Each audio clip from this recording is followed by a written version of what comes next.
Lo que queremos compartir hoy, digamos, voy a estar compartiendo ahí como la pantalla para ver algunas cosas. Tiene que ver específicamente con la gestión de nuestros equipos de trabajo alrededor de la gestión misma de la empresa. Entonces, en ese sentido, vamos, una de las primeras cosas que a uno se le ocurren, es decir, o que se nos vienen a la cabeza, es el pensar en el propósito de nuestras organizaciones. Digamos, nuestras organizaciones, pues todas ellas están constituidas por personas. Por supuesto, pues tenemos la responsabilidad de administrar una gran cantidad de recursos, tanto internos como los recursos que nos confían nuestros clientes, muchas veces sus vidas, dependiendo del negocio o la actividad empresarial en la que estemos. Digamos, eso se los puedo decir porque he participado en empresas de energía, porque en este momento estoy participando en una compañía muy interesante de servicios de salud descentralizada, es decir, estamos hablando ya de temas de metaversos y servicios obviamente para el paciente, pero sin limitación de fronteras. Y pues ahí hay una responsabilidad también en la vida de las personas. Y eso nos pone a pensar en que pues en el ejercicio mismo, digamos, un concepto es el concepto de humanidad, y bajo ese concepto de humanidad, entonces entender que todo es acerca de personas. Vamos, uno, y les cuento, a mí me gusta contar como anécdotas, ¿no? Cuando era muy joven yo pensaba que negociar con Siemens, Pfizer, IBM, Ecopetrol, el ministerio, pues eso era una cosa imposible. Después con el tiempo uno se va dando cuenta que todo es acerca de personas, ¿no? Que yo nunca, pues, así sea retórico, yo nunca hablé con un logo, ¿no? Nunca me entrevisté con el logo de Ecopetrol, ni con el logo de Pfizer, ni de ninguna gran compañía, digamos, siempre era con personas. Y en ese proceso mismo lo que vamos empezando a entender es que uno de los elementos importantes, digamos, aquí vamos a hablar tal vez de unos 9, de 8 elementos, vamos, como que he recopilado y creo que vale la pena pues traerlos a colación. El primero de ellos es el propósito, digamos, y el propósito, ¿qué es? Digamos, siempre que se establece una relación entre personas, entre organizaciones, es importante entender que hay propósitos personales y hay propósitos, por supuesto, de la organización. Cuando esto está desalineado, o cuando los propósitos de mi organización entran en conflicto con los de las personas que trabajan conmigo, cuando los propósitos de las personas que trabajan o con las que nosotros trabajamos entran en conflicto con los propósitos incluso de nuestros clientes, pues la cosa se nos vuelve insostenible.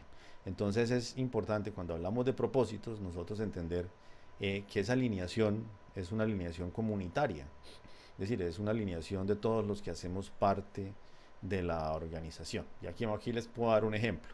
Yo recuerdo hace muchos años, alguna vez un cliente, bueno, un potencial cliente, nos llamó, estoy hablando de tal vez unos 18 años, era un hospital.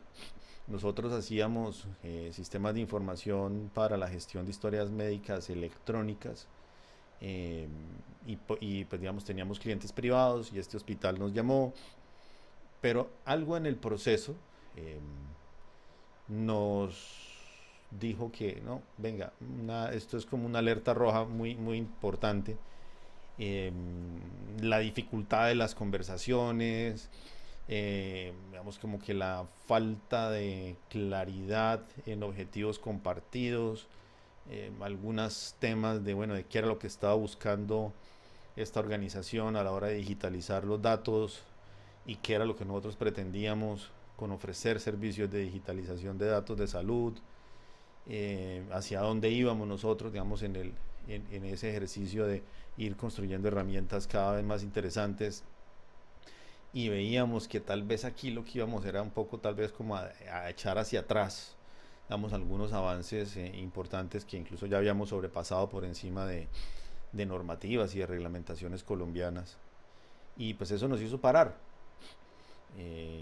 la conversación, eh, porque no había una alineación digamos, de propósitos. Porque, digamos, ellos querían unas cosas, estaban buscando algo con, con la gestión, con la digitalización de los datos, y nosotros realmente lo que pretendíamos era una cosa totalmente diferente a la hora de gestionar los datos en pro del paciente.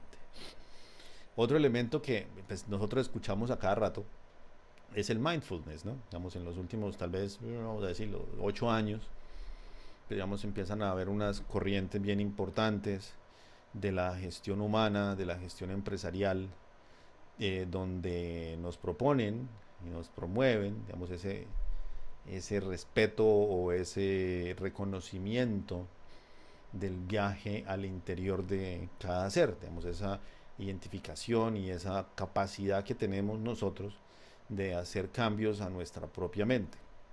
Y eso, digamos, en la organización o en la empresa, ¿en donde se ve representado? Se ve representado en que el ambiente de trabajo sea un ambiente que construye mi mente, digamos, no solamente que construya mis habilidades de transformación del esfuerzo por un recurso, por un dinero, por una recompensa, sino que adicionalmente me hagan una persona diferente cada día, digamos, que transformen mi mente, no solamente a nivel psicológico, sino también a nivel biológico. ¿Eso qué quiere decir? Que si ustedes van a revisar, y otra vez les cuento casos particulares, durante una época importante de unos contratos que tuvimos con empresas comercializadoras de alimentos en Colombia, pues la exigencia era muy alta. Yo te digo, jornadas de 15, 16 horas durante varios meses para una parte importante del equipo de trabajo. Y eso llevó a que uno de los miembros, digamos, se expusiera de manera muy cercana a un accidente cerebrovascular. Cuando uno empieza a revisar, bueno, ¿y por qué esta persona sí y los otros no? ¿Será que es que no se alimentaba bien? Uno siempre empieza a echar la culpa a algo, ¿no? Que es que no se alimentaba, que es que no comía, que es que le gustaba por ahí una cervecita. Eh, con el paso de los años, por supuesto, esa persona salió del equipo, dijo, no, pues venga, yo tampoco voy a arriesgar la vida por un trabajo. Y con el paso de los años me lo vuelvo a encontrar y me dicen, hombre, mire Néstor, el ejercicio realmente era del control mental, digamos, y de las dificultades que en ese momento de mi vida yo estaba teniendo, no dentro del trabajo, sino en el gestionar mi estado mental. Te estoy hablando hace 18 años, hace 18 años el que medio decía que tenía algún nivel de estrés, pues como que le pegaban una cachetada y le decían no sea pendejo y váyase a trabajar. Hoy empezamos a tener como más conciencia de eso y es una realidad, ¿no? Es una realidad que nos atropella y que después del COVID y después de todas las estudios y ejercicios nuevamente de cambio de comportamiento, pues hoy empezamos a reconocer y que pues yo digo, debemos prestarle atención porque se vuelve estructural del ejercicio mismo de nuestra organización. Vamos, otro tópico que con el tiempo uno empieza a ver y, digamos, y cada vez lo valido más, es esa palabra que nos dicen desde que estábamos en el colegio, ¿no? El liderazgo, el liderazgo, el liderazgo. Pero pues en ese ejercicio, bueno, ¿cuál liderazgo? Digamos, yo le coloco otra palabrita ya adicional y digo el liderazgo auténtico o el auténtico liderazgo. Y entonces en ese auténtico liderazgo, digamos, la comparación que yo suelo hacer es, mira, entre más alto vayas en la escala laboral, en el organigrama, la responsabilidad de servicio es mayor. ¿Eso qué quiere decir? Entre más alto esté yo en la escalera organizacional, mi responsabilidad de servir a quienes están en niveles que me preceden es mayor. ¿Eso qué quiere decir? Que no es que la gente que esté en menor nivel, digamos, o en un nivel que apenas está creciendo, me deba servir a mí, ¿no? Al contrario, uno empieza a entender con el paso del tiempo que todas las personas que están a mi cargo, la mayor responsabilidad que yo tengo es servirles, pero servirles en qué sentido? El servirles en el sentido de que como líder estoy a su servicio para ofrecerles, para garantizarles el acceso a los recursos, para que puedan hacer su trabajo de la mejor manera. Y que el reconocimiento de los logros y de cada una de las metas que vamos cumpliendo, por mucho esfuerzo, por trabajo, por las digamos, maravillas del trabajo en equipo, se reconocen en público rápidamente a nuestros equipos. Digamos, ese tema de tomar nosotros créditos y a veces méritos sin reconocer o olvidándonos de nuestro equipo, uno empieza a ver con los años que no es correcto. Digamos, puede que en el momento pues eso suene muy bonito y claro, pues todos nos enorgullecemos, me entregaron a mí la medalla, pero recordemos siempre que no hay ninguna empresa donde a mí me den un premio solamente por mis habilidades, solamente por mi individualidad. Digamos, eso es muy difícil. Siempre hay gente detrás del ejercicio en cualquier profesión. Digamos, alguien pudiera decir, no, en el arte no. Todavía más, todavía. Digamos, detrás de los que nos gusta la música, que tocamos algún instrumento, están los profesores, están los tutores, están los mentores. Siempre hay alguien, digamos, detrás y es importante empezar a construir una personalidad responsable, es decir, una personalidad donde asumimos las consecuencias de nuestras acciones y si nuestras acciones están dadas a través de otras personas, pues fíjate que ahora mi personalidad hace parte de un equipo y no solamente de mí mismo. Otro elemento aquí importante que he querido como traer a colación es que frecuentemente vamos, en la organización nos enfrentamos a momentos de poder y hablamos del impacto de las personas y hablamos del impacto de las acciones y cuando pensamos en la figura de poder tal vez pensamos ahí como en el señor que tiene las manos, ¿no? Y su traje Armani muy bien puesto, su pelito pintado porque claramente debiera tener más canas de la que le aparecen en la foto, y muy serio, con una mirada en el horizonte, como muy seguro. Y esa es la figura que primero se nos viene a la cabeza con el tema de poder y el impacto. En la otra imagen, pues tenemos un grupo de mujeres haciendo ejercicio, con unas mancuernas en las manos. Y bueno, ¿y qué se diría? Bueno, ¿qué relación tiene esa foto? Resulta que el poder y el impacto que uno empieza a tener en la organización, tanto a nivel interno como en la sociedad, hoy está más presente, o somos conscientes, digamos, no es que antes no lo estuviera, hoy somos más conscientes que ese poder y ese impacto está dado a partir del ejemplo, de la demostración y de los resultados. No tanto a partir de mi posición en el organigrama, de cómo yo me vista, de si... bueno, yo recuerdo, digamos, aquí también les traigo algo colación, una cosa que en mis estudios de MBA a mí pues, como que no me gustaba, ¿no? Como que yo ¿dónde estoy? ¿Yo por qué me metí acá?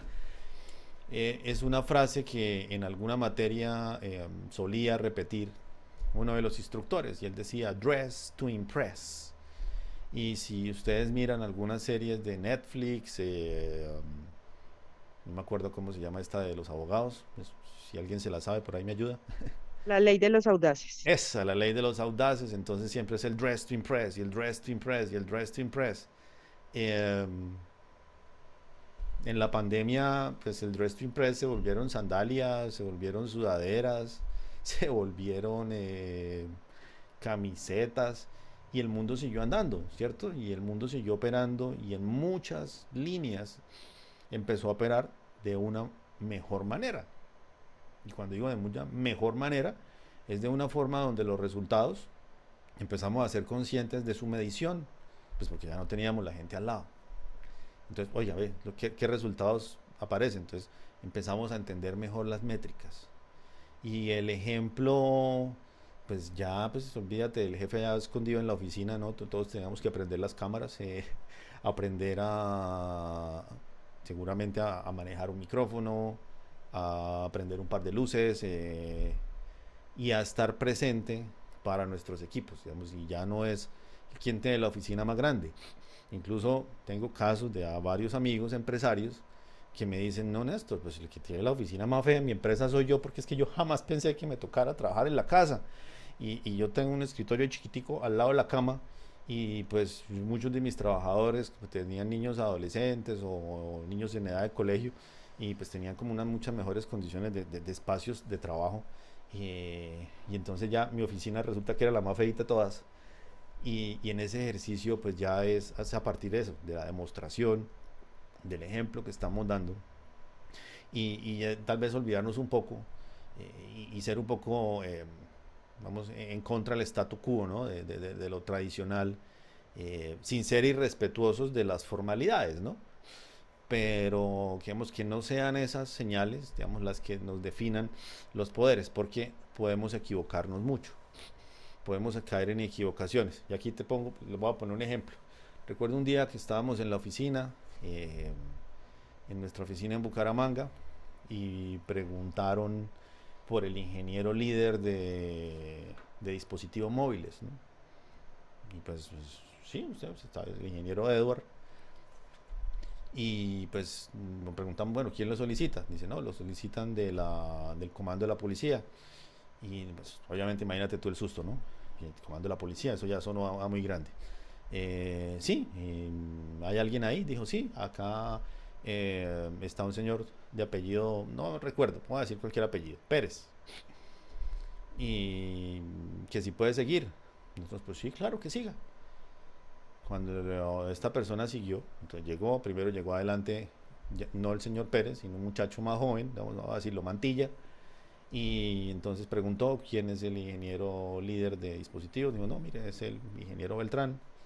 Entró, venga, mucho gusto, yo soy el edecán de mi general, y pues nos recomendaron la empresa y queremos hablar con ustedes porque mi general tiene un problema con uno de sus dispositivos de alta tecnología que le acaba de llegar eh, de Estados Unidos. Claro, nosotros quedamos como así, el general de la policía, nos están tomando el pelo. Y efectivamente entró el comandante de la policía a la oficina, entró, se sentó de la manera más amable y descomplicada posible. Se sentó con el ingeniero porque tenía problemas configurando la BlackBerry, imagínate, esto hace ya muchos años. Y nada, y pasó ahí un rato con nosotros, se le ayudó, configuró su dispositivo, el hombre se paró, salió, le dio la mano a todo el mundo, mucho gusto, mire, soy el comandante de la policía, y se fue.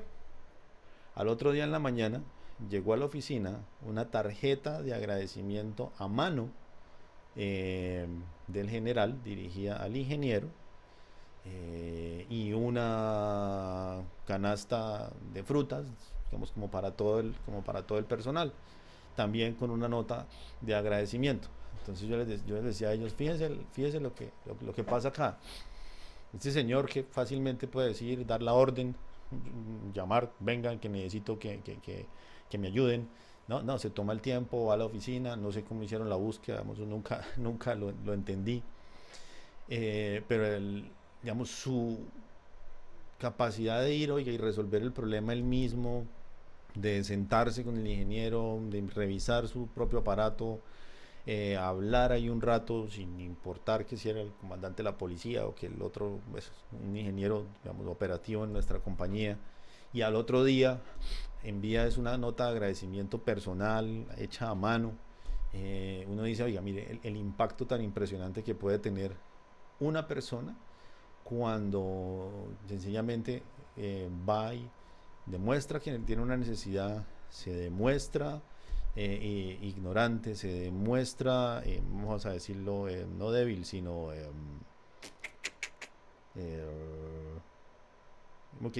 que necesita ayuda, digamos que no es un ser todopoderoso, y bajo ese ejercicio encuentra un resultado y encuentra una ayuda que no solamente resuelve su problema, sino que impacta a toda una organización. Y eso es algo que hoy, todavía muchos años después, me encuentro al ingeniero y él lo vive recordando y lo recuerda y me dice cómo lo ha puesto en práctica, incluso ya dentro de sus múltiples trabajos posteriores que ha tenido. Entonces, el impacto que puede tener una persona ya no es solamente por su uniforme y cómo se vista, y eso pues en nuestra vida vive pasando y pasa permanentemente.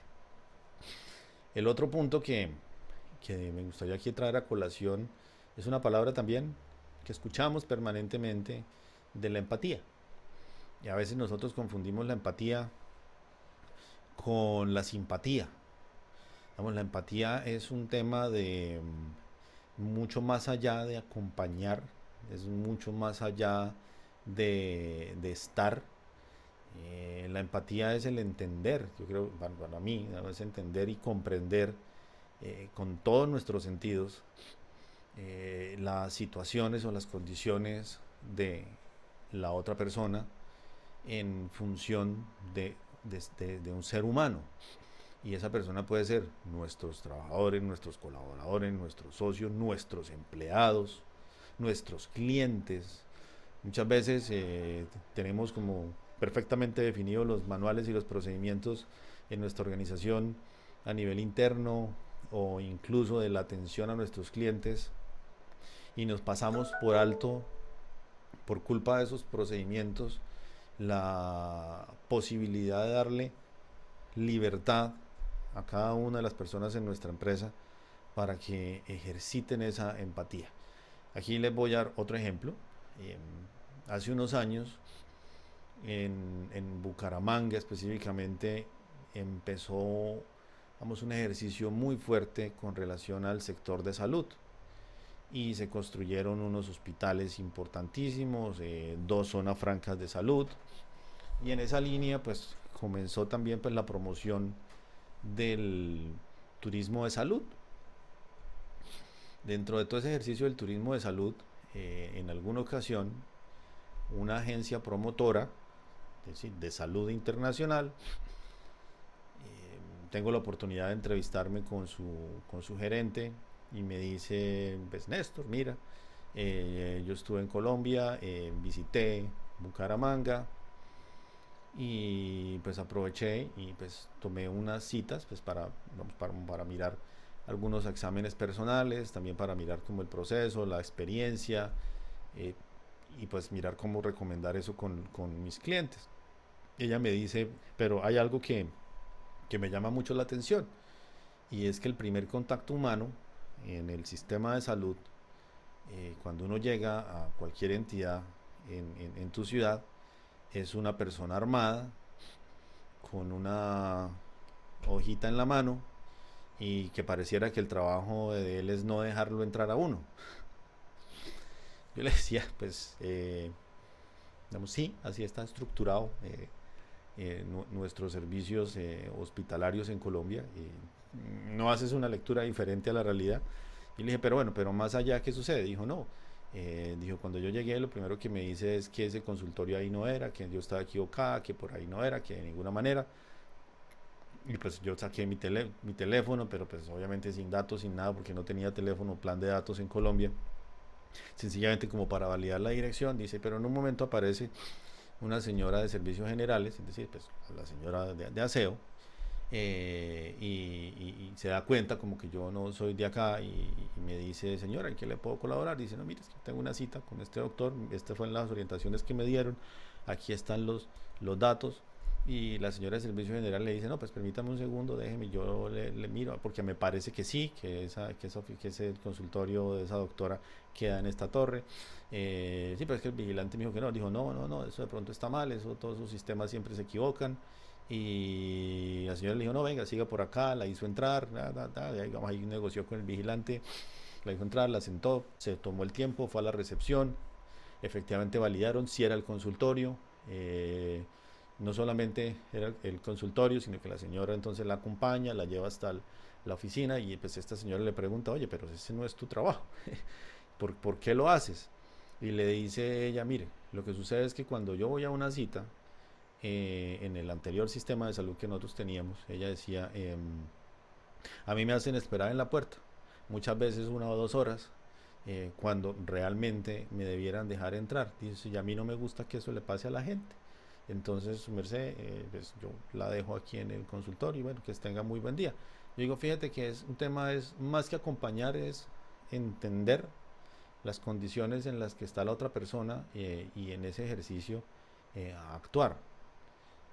Y a veces se nos olvida esa parte humana y la vamos a encontrar a veces en donde menos lo esperamos pero la intencionalidad de este ejemplo es que eso no debiera ser un caso fortuito, digamos, debiera ser lo normal dentro del ejercicio humano, digamos, porque si nos olvidamos que somos humanos y que estamos, pues obviamente interactuando con otras personas, vamos a dejar pasar unas oportunidades enormes de construir sociedad y al final eso se nos va a devolver, digamos, quienes son así como puramente económicos dirán, bueno, pero eso me cuesta más. Bueno, instantáneamente sí, pero te digo, en el largo plazo siempre terminamos dándonos cuenta que el beneficio que produce es mucho más allá solamente como de las cifras que tenemos que entregarle allá a nuestra junta en el estado de resultados. Bueno, otro punto, otro elemento que quiero compartir con ustedes es una palabrita que llama el enfoque. Y cuando pensamos en enfoque, pensamos ahí generalmente como en la cara de esta chica que parece así como una foto de Top Gun, ¿no? Como el piloto del avión de combate súper concentrado.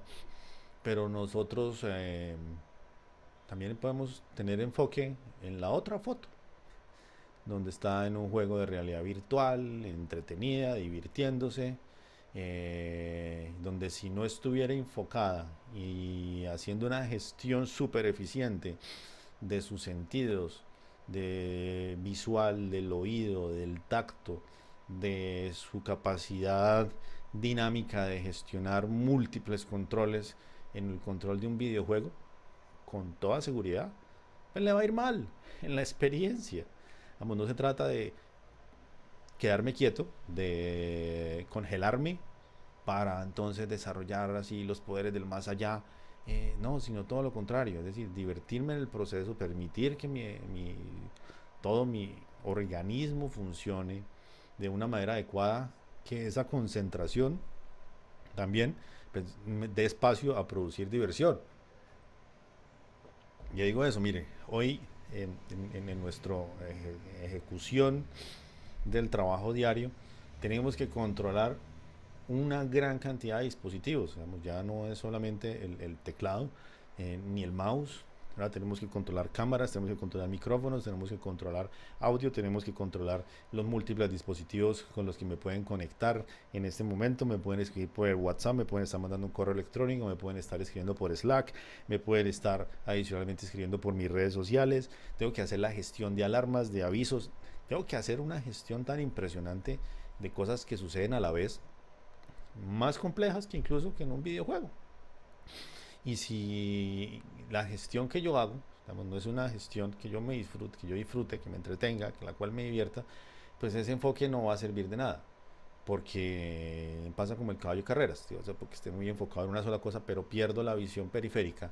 Y eso en la gestión de equipos de trabajo puede ser muy riesgoso, porque los riesgos hoy no son de una única fuente, digamos, los riesgos hoy provienen de múltiples fuentes.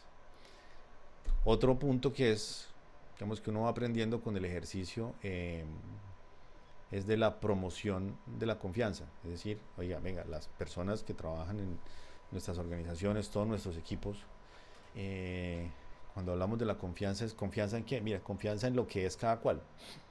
La confianza en lo que eres, en lo que puedes ser, y cómo puedes ayudar a otra persona a que desarrolle también esa confianza, porque alrededor de esa confianza pues surgen las personalidades innovadoras. Digamos, una persona que no tenga confianza puede que tenga muy buenas ideas, pero no las va a proponer nunca, porque el ambiente no se lo permite, porque ambientes, vamos a decirlo, dictatoriales, absolutamente jerárquicos, absolutamente verticales, lo que hacen es dañar o generar un detrimento en la confianza de las personas. Gracias a Dios en los últimos años pues han surgido no solamente tendencias sociales, sino también, vamos a decirlo, sociológicas, que explican cómo la confianza del individuo en su ser le permite ser mucho más productivo y sobre todo le permite trabajar mejor en sociedad. Entonces, en nuestras organizaciones, digamos, porque con esas dos fotos las coloco yo de manera muy intencional. Hace, a veces, si vamos, cuando estábamos nosotros en la universidad, 30 años, pues causaba escándalo cualquier cosa que no fuera A o B, que no fuera negro o blanco. Y una gran cantidad de los desarrollos de la humanidad se daban en la sombra. Cuando podemos nosotros promover que las personas tengan confianza en ellos mismos, que cada cual no solamente la tenga, sino que la construya y cada vez la fortalezca, pues empezamos a desarrollar unos equipos de trabajo mucho más potentes de los que pues, tenemos o que pudiéramos tener. Pero para todo eso necesitamos, aquí ya vamos a ir terminando, necesitamos tres cositas. La primera de ellas es el autorreconocimiento. El autorreconocimiento de cada uno, del individuo. Ese autorreconocimiento que permite que la organización se emocione, es decir, que viva, que sea auténtica, que conozcas sus capacidades, sus habilidades, sus gustos, sus dolores, sus fallas, sus terrores, sus deberes. Eh, ¿Para qué? Pues para reconocer que estamos en un proceso de transformación. Digamos, nuestras empresas no son estáticas. Digamos, quienes han tenido, tienen la oportunidad de participar en empresas de tecnología, saben que en un año, y eso ya no es cliché, los cambios que ocurren en nuestras organizaciones, nosotros ni siquiera los habíamos podido predecir. O sea, es difícil predecirlos. Una cosa es vivirlos y decir, uy, venga, hace un año no hacíamos esto, hace un año nos costaba trabajo, hace un año analizar los datos pues, se hacía de esta otra manera. ¿Por qué? Porque empezamos a reconocer, digamos, cómo estamos y hacia dónde podemos estar, pero a partir de nuestras propias habilidades. Y en esos autorreconocimientos pues empiezan a surgir cosas como el ejemplo del general, dice, necesito ayuda. No es pecado, no es, digamos, no es ninguna cosa, ninguna acepción negativa sentirme vulnerable o presentarme vulnerable porque no tengo un conocimiento de algo. Cuando yo me presento de esa manera, eh, otros dos elementos importantes es el de la influencia y la persuasión. ¿Por qué coloco esa foto ahí? Vamos, porque pues hoy todo el mundo habla de influencers, ¿cierto? Pero ¿qué es eso?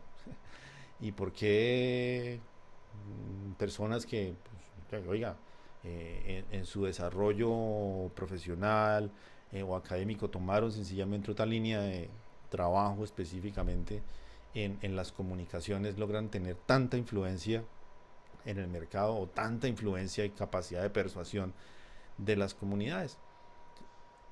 Tres elementos hay detrás de la influencia y la persuasión: la consistencia, la insistencia y la exposición. Bueno, y uno cuarto, que es el de la vulnerabilidad. Vamos, yo no puedo desarrollar una influencia real y una persuasión real en mi comunidad, en mis equipos de trabajo, si, si no me perciben como una persona real.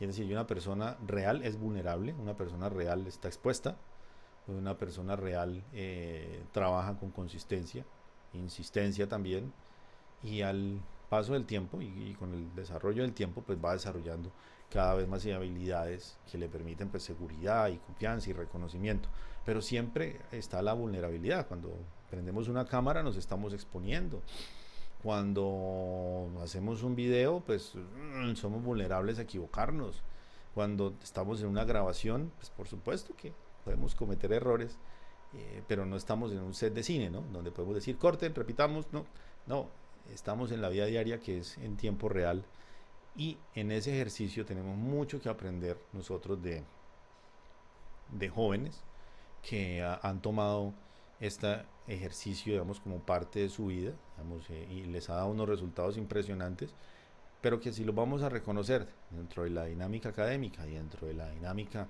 técnica y científica, pues tienen una explicación absolutamente clara de lo que son cada uno de los elementos administrativos. No son cosas que vayamos entonces a echar a la basura todos los libros de administración y toda la economía y todos los estudios antropológicos, no, de ninguna manera.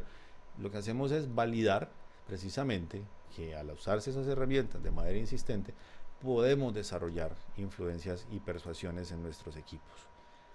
Y este sí es el último, algo súper importante, sobre todo en empresas de innovación, es la curiosidad.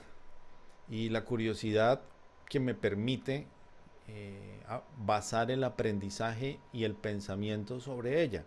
Es decir, aprendizaje basado en curiosidad y pensamiento basado en curiosidad. Entonces en esa foto está ahí el amigo, el perrito, está de curioso en un pozo de agua y pues iba a colocar un gato, pero al final dije, no, venga, pongamos un perrito. Porque entonces cuando uno pone un gato siempre la curiosidad mató al gato, ¿no? Pero venga, pongamos el perrito porque el perrito está ahí, de manera curiosa, mirando, mirando, mirando, pero no es la curiosidad la que ocasiona el accidente, digamos, es una acción indebida o de desconocimiento la que puede ocasionar un accidente. Mientras no haya una acción indebida, la curiosidad es absolutamente válida. Pero aún habiendo acciones indebidas, la curiosidad tiene valor. Y aquí el ejemplo pues nos trae tal vez a todos a cuando éramos muy niños o quienes son padres y tienen sus niños pequeños. ¿Cómo aprende uno que la cocina me hace daño o que la estufa me puede herir?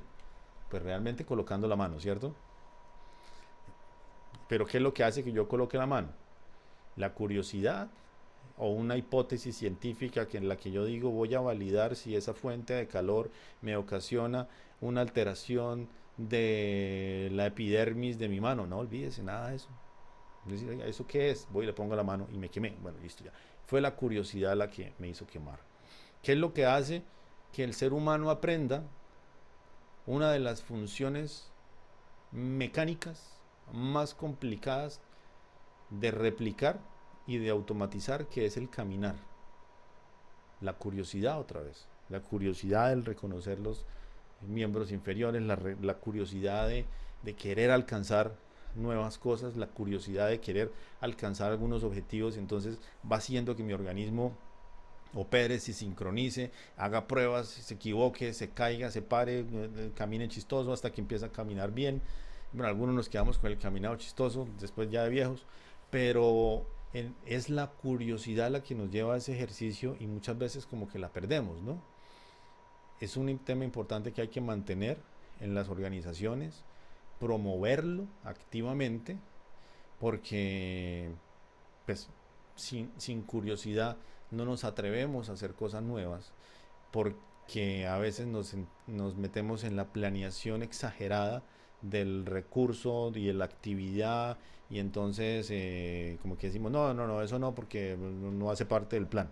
No, permitamos los ejercicios porque en esos procesos de curiosidad vamos a encontrar soluciones pues, que realmente no hubiesen aparecido de otra manera. Y aquí pues ya por temas de tiempo, pues quisiera ya pues entrar aquí ya a la fase donde pues tengamos ojalá una conversación de unos minutos y como que me cuenten en qué están ustedes y pues qué otra cosa quisieran que compartiéramos de nuestra parte. Y por supuesto pues gracias por el tiempo y la atención y la paciencia aquí en casi 40 minutos de conversación. Pues muchas gracias, Néstor. Muy interesante todas tus apreciaciones acerca de cómo nosotros podemos ser realmente y aplicar estas políticas desde el liderazgo y desde el tema de personal.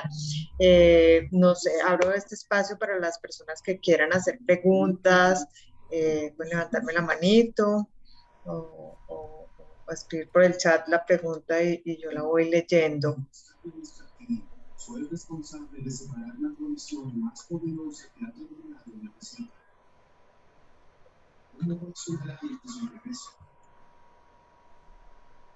Hola John, ¿cómo estás? Ya lo vi que levantó la mano y todo.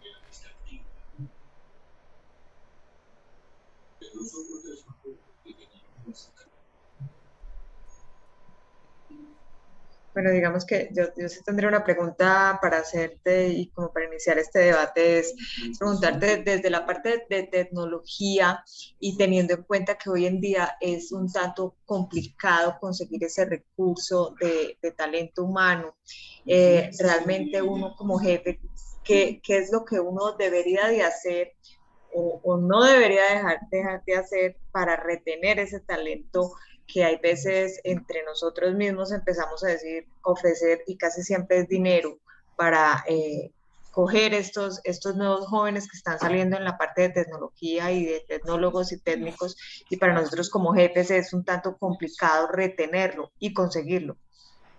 Bien, ¿Qué sí, haces en esa parte? vale, muchas gracias por esa pregunta. Y mira que esa pregunta inicia con una preconcepción, y inicia con la preconcepción de la retención. Y una de las cosas importantes, digamos, de entender que estamos en una sociedad es, eso es lo que yo necesito, ¿cierto? Pero es lo que quiere la otra persona. Vamos, si tú revisas no solamente estudios, sino realidades de los últimos años, eh, y aquí vamos a otra vez como ejemplo, ¿no? O sea, como que siempre me pongo ahí como para no poner a nadie más en el ejercicio. Eh, Cuando mi papá estaba en su ejercicio profesional, eh, lo normal de alguien que terminaba ya su ciclo laboral o como fuera, era 2 o 3 trabajos. Y eso ya 3 era una exageración, una extravagancia. Hoy, la mayoría de mis compañeros, tenemos 47, 48 años, han pasado por 10, 15 trabajos diferentes. Las generaciones jóvenes, digamos, las generaciones de los 20, 22 años, tengo un par de clientes, digamos que te puedo decir el caso particular en los Estados Unidos, donde en el proceso de selección de personal, la compañía de selección de personal nos dice, mire, vos demoramos más o menos entre 8 meses y un año en la selección de las personas para la base técnica de su compañía. Pero tenga presente que en la planeación del recurso humano esas personas no le van a durar a usted más de 18 meses. Entonces, una vez tengamos la persona, comenzamos el proceso de reclutamiento de la siguiente. Y nos dicen, y no es porque su organización no ofrezca las herramientas, no es porque su organización no tenga un ambiente bonito, es porque en los intereses de ese perfil en particular, técnico que usted está buscando, hay un interés y un reconocimiento de las grandes oportunidades que hay de aprender múltiples cosas, donde hay una validez y incluso un entusiasmo de llegar a los 30 años con una experiencia de 8 o más trabajos. Entonces imagínate, tienen 22 y quieren llegar a los 30 con 8 más trabajos, entonces da menos de 2 años en promedio de experiencia en cada empresa. Entonces, en ese ejercicio, yo que digo, no es un tema de la retención, es un tema del aprovechamiento de las personas en el tiempo que estén dentro de nuestra organización, y que si son personas que su interés y parte de su personalidad es pasar una temporada corta, pues tener una conversación clara con esas personas y decirle, mire, vamos a hacer una cosa, dentro de los 2 años que tú vas a estar acá, o menos, vamos a desarrollar este plan de que sucedan estos elementos, y no obsesionarnos con el tema de nosotros, ¿no? Con el yo, sino, oiga, como organización, cómo nos podemos ir acoplando a esas nuevas realidades. Y en eso, pues te digo, estoy siendo generoso porque tengo otros amigos empresarios que me dicen, no, es que a mí no me duran ni un año. Y yo no sé qué esté pasando, y la verdad no es un tema solamente de dinero, porque si lo vamos a mirar en temas de eso, digamos, eso ha cambiado mucho, pero bueno, eso es otra pregunta seguramente. Ok, muchas gracias. ¿Alguien más quisiera hacer otra pregunta?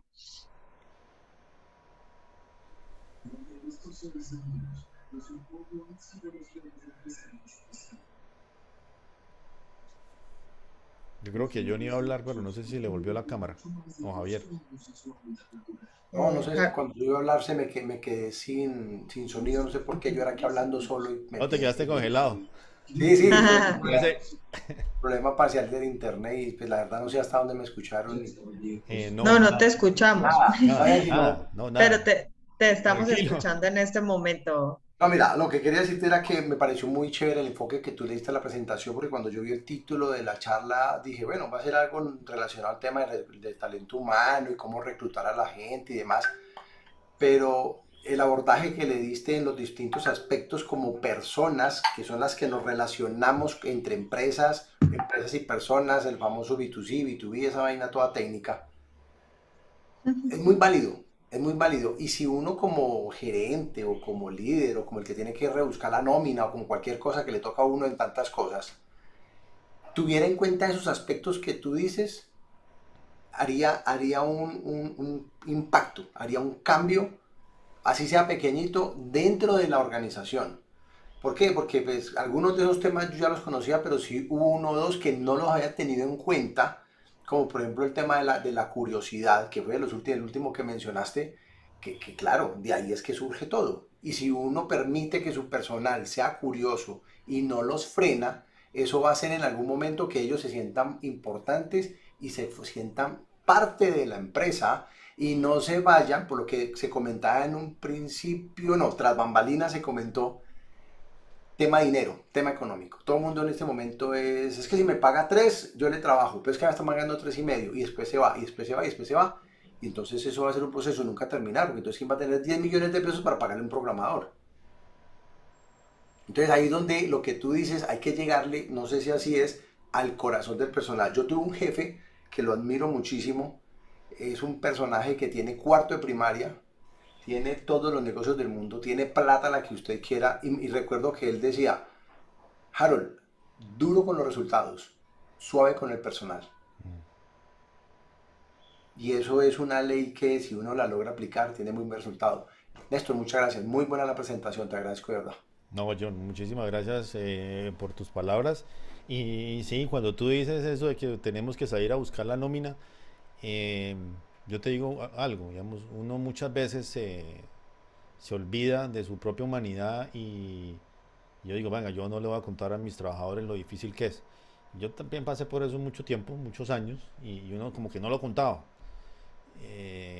Cuando uno ya empieza a contarlo, otra vez empiezan a aparecer hasta propuestas de los trabajadores de uno, John, que uno no se imagina de ayudarle. Y, por ejemplo, en alguna vez, digamos, ya al final, te estoy diciendo, 10 años después de tener empresa de desarrollo de software, alguna vez como que ya empecé a desarrollar de alguna manera ya se vuelve uno más cercano a ciertas personas del equipo y les comentaba yo de unos clientes de esas dificultades, digamos, de la caja para financiar el proyecto. Y fueron ellos los que en esa preocupación me decían, me extraño esto, yo no sabía, o sea, o no éramos conscientes de ese ejercicio, ¿por qué no hacemos una modificación al servicio y nosotros hacemos un ajuste en el área técnica que de manera que te permite, que yo creo que aquí puede tener una caja más rápida, cosas que yo no había visto. Eh, Obviamente, pues hace todos esos años a mí nadie me dio una charla como estas, sino que la aprendí fue porque, oiga, venga, del totazo o de la misma experiencia, pero hoy me gusta compartirlas pues para que no tenga uno que pasar como por las mismas accidentadas o muchas veces, por no decirlo, pierdo la posibilidad incluso que el personal que no tiene nada que ver con el área financiera me ayude a encontrar esas soluciones. De verdad, John, que te agradezco por esas palabras tuyas. Y Javier, te escucho. Hola, ¿cómo están? ¿Me escuchan? Sí, señor, fuerte y claro. Listo. Bueno, Néstor, no, muchas gracias. Muy interesante todo, súper bacano todo. A mí también me ha pasado, pues yo tengo una empresa de desarrollo de software y pues con los ingenieros es una cosa loca, pero me ha pasado algo muy, o sea, muy cercano a lo que tú dices. Sí, todo el tema de plata es muy, pues muy común ahorita, pero he tenido el caso contrario. Pelados que de pronto pueden ganar mucha más dinero, pero están en empresas que los ponen a programar repetitivamente y sin ninguna escala, o sea, no aprenden. Y lo que me dicen es, no, es que no hay proyectos interesantes y no estoy aprendiendo nada, no quiero trabajar allá. O sea, ya me ha pasado. Y en la empresa de nosotros cogemos proyectos y pues interesantes, gracias a Dios, casi siempre. Y entonces prefieren tener ese desarrollo, así de pronto yo les pague menos, porque no se pueda por alguna razón, pero, pero ese conocimiento, esos pelados aprenden mucho, por ejemplo, en la empresa, entonces prefieren aprender y lo que tú dices, sí, yo sé que por ahí en un año, 2 años se van a ir porque van a tener un nivel de conocimiento tan vasto, porque aparte de todo les enseñamos parte técnica, redes, lo que quieran aprender, entonces se vuelve un ingeniero súper completo y lógico que le van a echar mano en otro lado. O ellos se van a ir a otro lado. Yo ya me preparo psicológicamente para eso. Y estoy contento porque ya me ha pasado que los mismos ingenieros se vuelven clientes míos después y se arman más proyectos. Entonces hay que entender que los ingenieros, aparte de ser empleados, como vamos a tener, pueden ser amigos también, más adelante también van a ser clientes. Se pueden convertir en clientes y clientes muy buenos. Entonces ya me ha pasado. Y lo que tú dices, duro estar uno anualmente buscando personal o tratando de cuadrar pues la empresa que no quede sin personal, pero esa es la realidad de hoy en día, lo que tú dices, los pelados tienen unas ganas de conocimiento tenaz y quieren aprender más cosas y más experiencias en diferentes lugares. Entonces, no, me voy a ir para Estados Unidos a programar o a España o quieren viajar también y se desentiende. Uno cómo les va a quitar esa experiencia de vida, ¿cierto? Entonces, uno también, lo de la empatía. Yo quisiera ser ese pelado yéndome a otro país a conocer, a tener las experiencias que no tuve, ¿cierto? Entonces, por ahí va la cuestión. Y Néstor, muchas gracias por todo. No, Javier, a ti por la reflexión y por compartir esa situación. Vamos, hay algo que, vamos, que uno empieza con el tiempo también a entender y pues adicional también hay por ahí con algunos par de libros y por supuesto con muy buenos profesores que he tenido la oportunidad de compartir. Y pues mira, eso son cosas que te digo también hay que compartirlas con tu equipo. Decirle, mire, Daniel, David, en este momento tú estás en una situación donde participas en un proyecto que para la empresa tiene esta rentabilidad y por esa rentabilidad es que nosotros te podemos pagar a ti ese valor.